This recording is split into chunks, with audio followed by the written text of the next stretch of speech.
भी तो कैफियत पूछो। মারা যাওয়ার 4 বছরের বেশি সময় পার হয়ে গেলেও এখনো সুশান্ত সিং রাজপুতকে ভুলতে পারেনি তার অনুরাগীরা। 2020 সালের 14 জুন বান্দ্রার ফ্ল্যাট থেকে উদ্ধার হয়েছিল অভিনেতার দেহ। সেই মৃত্যু নিয়ে জল ঘোলা হয়েছিল বিস্তর। ঠিক কী ঘটেছিল তা নিয়ে এখনো রয়ে গেছে ধোঁয়াশা। সুশান্তের পরিবার এখনো দিন গুনছেন সত্যিটা জানার জন্য। শুধু পরিবার নয়, অভিনেতার অনুরাগীরাও রয়েছেন সেই আশায়। ভালোবাসা দিবসেও তারা মনে করলেন সুশান্তকে। শুধু দেশে নয়, সুশান্তের অভিনয় ও সৌন্দর্যে মুগ্ধ ছিলেন বিদেশি অনুরাগীরাও। 14 ফেব্রুয়ারি অর্থাৎ ভালোবাসা দিবসে সুশান্তের রুশ অনুরাগীরা জড়ো হলেন। বান্দ্রার সেই ফ্ল্যাটের সামনে তারা মোমবাতি নিয়ে মনে করলেন প্রয়াত অভিনেতাকে। ভালোবাসাও জানালেন।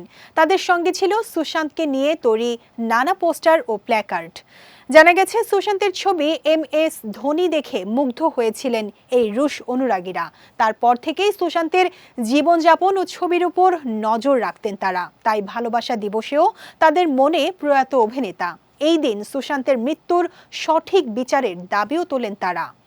জানুয়ারি মাসেই ছিল সুশান্তের জন্মদিন। 21 জানুয়ারি অভিনেতার স্মৃতিতে ডুবেছিলেন তার পরিবার ও অনুরাগীরা। প্রযোজক একতা কাপুরও এই দিন একটি বিশেষ পোস্ট করেছিলেন। পবিত্র রিশতা ধারাবাহিক থেকে একটি পুরনো ভিডিও সামাজিক মাধ্যমে ভাগ করে নিয়েছিলেন তিনি।